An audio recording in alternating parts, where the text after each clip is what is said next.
Assalamualaikum, selamat datang di channel YouTube saya Windy. Di video kali ini saya akan menceritakan tentang anggrek, khususnya anggrek Cattleya. Buat yang pengen tahu, ikutin terus videonya ya. Untuk pencinta anggrek atau yang hobi pelihara anggrek, pasti sudah punya anggrek Cattleya seperti ini. Untuk yang pemula biasanya diawali dengan anggrek dendrobium karena mudah sekali perawatannya. Kemudian ada anggrek bulan, anggrek vanda, Cattleya, Grammatophyllum, Syncytium, Catasetum, dan masih banyak banget jenis anggrek lainnya. Yang paling mudah itu adalah anggrek dendrobium dan Cattleya, sama-sama anggrek simpodial ya. Anggrek itu ada dua macam, anggrek monopodial seperti anggrek bulan dan anggrek simpodial seperti Grammatophyllum, Oncidium, Cattleya, dan dendrobium. Jadi kalau sudah lebih dari 6 itu bisa dibagi menjadi 2 pot. Jadi memperbanyaknya itu mudah dengan cara memecah satu pot yang sudah rimbun itu bisa dibagi menjadi beberapa pot, minimal 3 batang. Cattleya seperti ini ada macam-macam, ada yang 2 daun, ada yang jenis 1 daun, ada yang 3 daun. Biasanya yang 2 daun atau 3 daun itu bunganya kecil-kecil, tapi kalau yang 1 daun seperti ini bunganya besar, tapi biasanya cuma hanya 1 atau 2 bunga aja. Kelebihannya Cattleya itu selain bunganya besar seperti ini, dia beraroma harum, kelopaknya cantik sekali. Ini bisa dibilang dan banyak orang yang bilang kalau ini adalah ratu anggrek. Untuk media tanam anggrek Cattleya bagusnya menggunakan pakis cacah, tapi bisa juga dengan akar arang kayu, dengan akar kadaka. Tapi yang lebih bagus lagi kita mix antara moss, sphagnum moss, arang kayu, dan cacah pakis. Untuk penyiraman anggrek Cattleya itu tergantung tempat kita masing-masing, ada yang di daerah panas atau di daerah dingin. Kalau di tempat saya, karena di sini panas, bisa saya siram setiap hari karena saya menggunakan media arang dan cacah pakis yang poros. Tapi kalau di daerah yang dingin, apalagi menggunakan sphagnum moss, itu bisa seminggu sekali.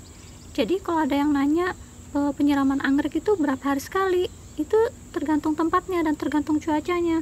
Kalau di tempat saya, karena di sini di daerah yang tidak bermusim, ada musim panas atau musim hujan seperti di Pulau Jawa, di tempat tinggal saya di Kalimantan itu tidak ada musim hujan atau musim panas. Di sini selalu ada hujan. Jadi dalam setiap minggu itu ada 1 kali atau 2 kali hujan. Kalau ada nggak ada hujan sama sekali selama 1 bulan itu dibilang kemarau, itu jarang sekali. Pernah seperti itu pada tahun 2014 sampai 2015 itu adanya badai El Nino, sampai ada kebakaran hutan di Kalimantan itu karena beberapa bulan tidak ada hujan sama sekali. Tapi alhamdulillah kalau pas sudah normal lagi, di sini selalu ada hujan di setiap minggunya. Jadi untuk penyiraman kadang saya nggak menyiram sama sekali karena selalu ada hujan. Untuk aplikasi pupuk, penyiraman dan aplikasi pupuk itu berbeda. Untuk penyiraman saya biasa menggunakan gayung atau menggunakan selang. Tapi kalau untuk aplikasi pupuk itu menggunakan sprayer. Di spraynya itu untuk pupuk saya menyiramnya di bagian bawah daunnya seperti ini karena stomatanya ada di bawah daun. Untuk penyiraman sekitar jam 6 sampai jam 8 pagi karena stomatanya kebuka, jati jauh daun, mulut daunnya itu kebuka di pagi hari.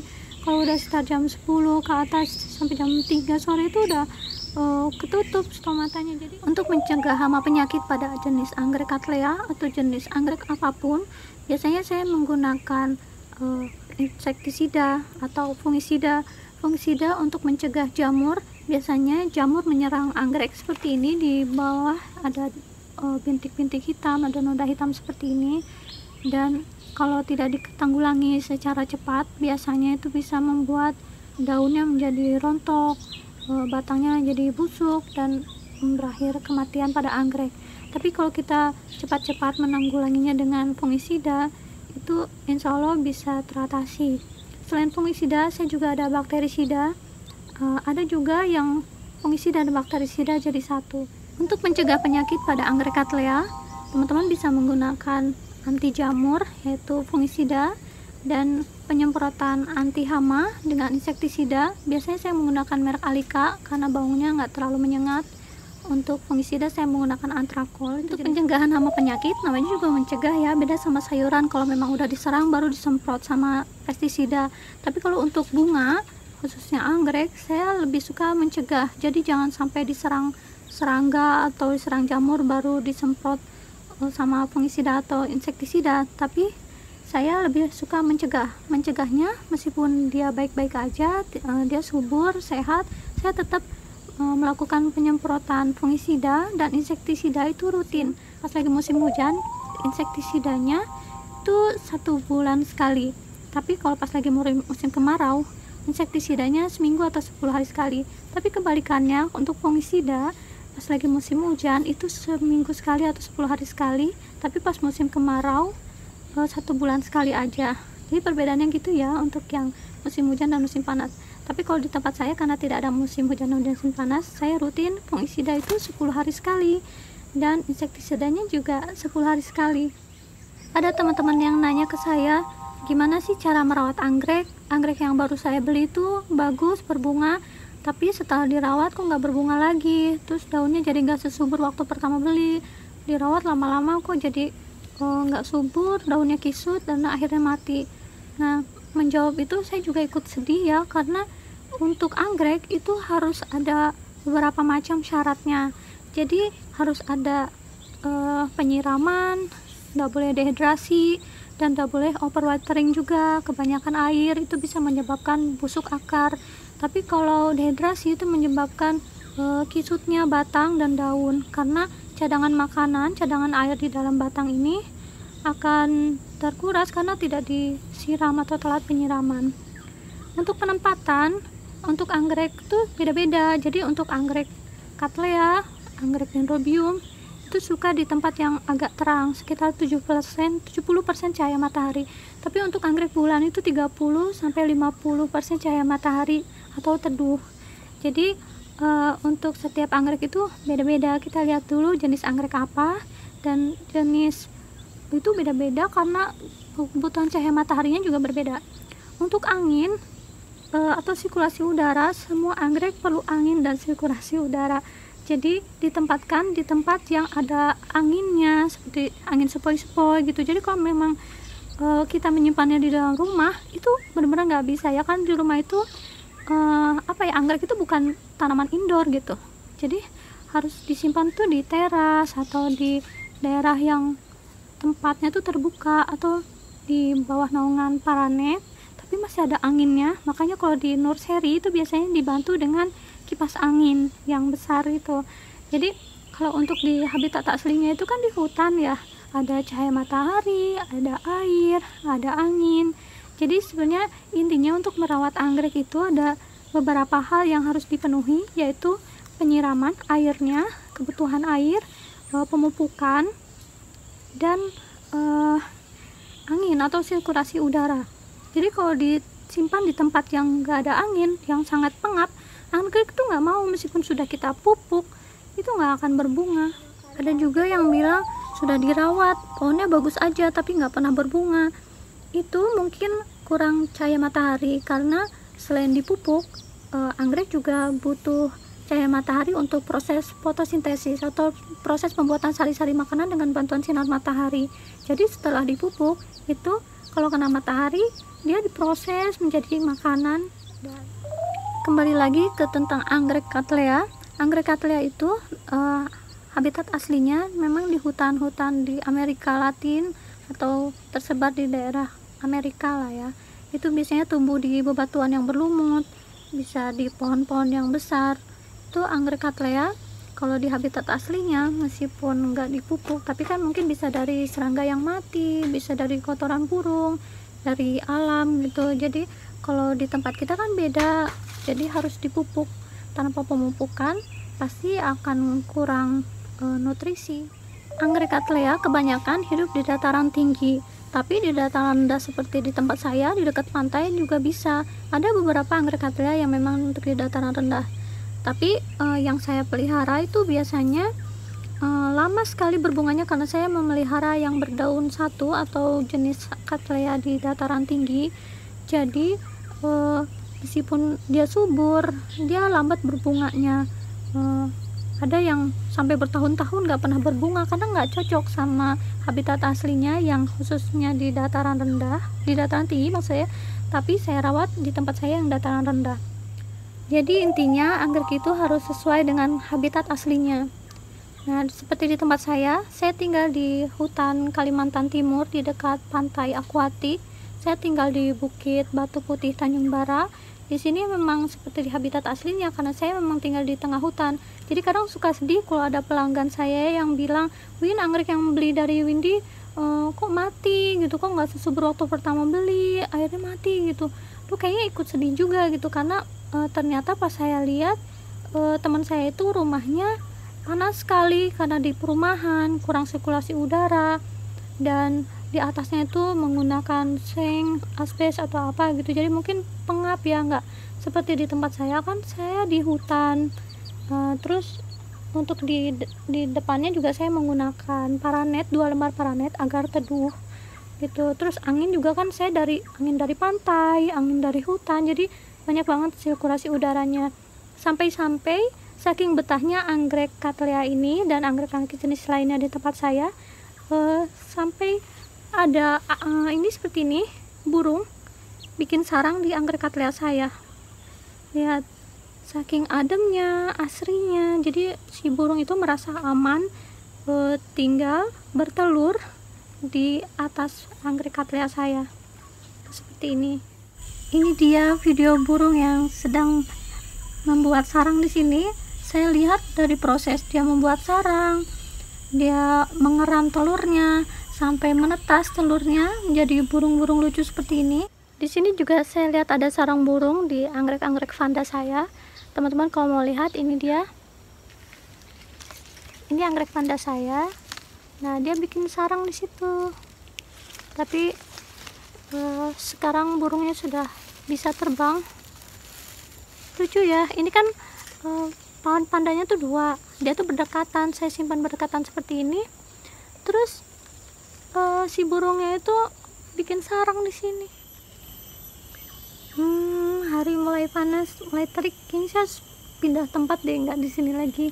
Saya harus pindah ke belakang. Sekalian kita lihat anggrek-anggrek Cattleya saya yang di sana. Sebenarnya saya ada beberapa macam corak dan warna Cattleya, tapi yang sedang berbunga hanya yang ini. Karena saya nggak punya begitu banyak anggrek Cattleya, kebanyakan di tempat saya itu jenis Dendrobium, jenis anggrek bulan, dan vanda. Untuk Cattleya saya hanya beberapa pohon aja karena seperti di awal saya bilang, saya nggak terlalu suka anggrek Cattleya karena berbunganya lama sekali, setahun sekali mungkin, dan bunganya juga sekali bunga tuh hanya 1 dan 1 minggu udahan. Bunganya rontok gitu, nggak seawet anggrek bulan yang sampai 3 bulan baru rontok, atau anggrek Dendrobium yang 1 sampai 2 bulan baru rontok. Kalau ini cuma seminggu aja, memang cantik tapi cuma seminggu, udah gitu berbunganya setahun sekali. Sebenarnya dibilang 1 tahun sekali juga ada beberapa anggrek Cattleya yang rajin seperti jenis Mantini itu rajin berbunga, dan sekali berbunga itu bisa banyak. Tapi kalau di tempat saya yaitu mungkin nggak sesuai sama habitat aslinya, karena ini jenis Cattleya yang berdaun 1.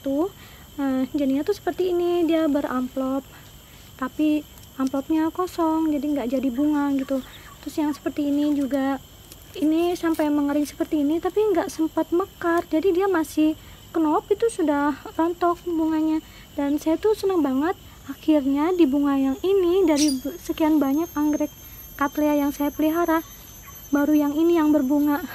Padahal untuk syarat hidupnya di tempat yang kena matahari, saya siram, saya pupuk, saya kasih fungisida dan insektisida juga udah gitu, tapi nggak semuanya berbunga. Pada waktu saya beli tuh semuanya rata berbunga, tapi untuk berbunga lagi tuh nggak barengan gitu.